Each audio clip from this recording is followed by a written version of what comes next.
কাপড়গুলো তুলে থুয়া তো।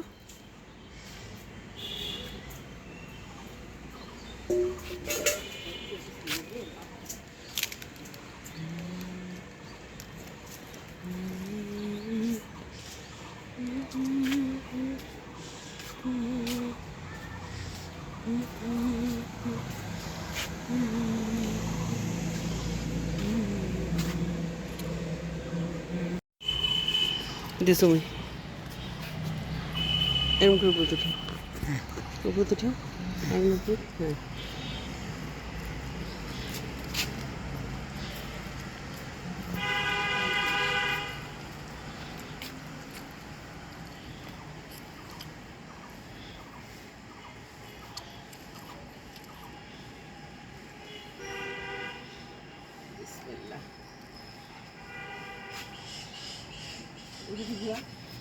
হ্যাঁ,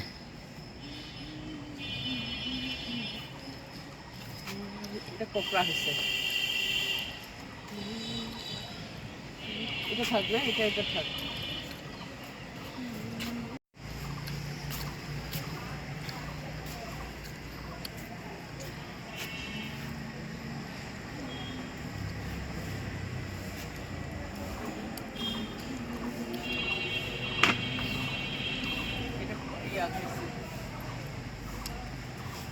একদম জালি এটা।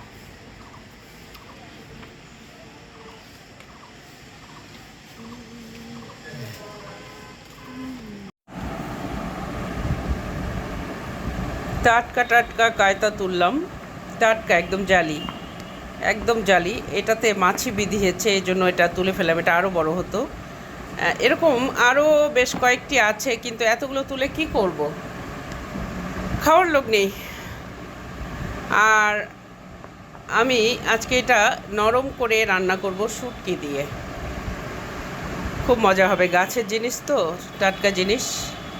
তো আজকে সবজি মোটামুটি এটাই, আর পাঙ্গাস মাছ রান্না করব আজকে, বড় পাঙ্গাস মাছ। বন্ধুরা, তোমরাও, আমি বারবার বলি যে এতটুকু জায়গা থাকলেও তোমরা একটা টব, আমি কিন্তু এসব টবে লাগিয়েছি, বুঝছো? এই যে দেখছো না ফলগুলো, এগুলো জমিতে না। তো তোমরাও ইচ্ছে করলে সামান্য একটু জায়গা থাকলে একটা বীজ পুঁতে রেখো। বাংলাদেশের মাটি এত উর্বর, একটা বীজ লাগালেই গাছ হয়ে যায়। সুতরাং আমি আমার বোনেদের বিশেষ করে বলবো যে তোমরা যারা বাহিরে কাজ করো তাদের পক্ষেও সম্ভব, কারণ সারাদিন তোমার এই গাছের পিছনে শ্রম দিতে হবে না, বুঝেছো?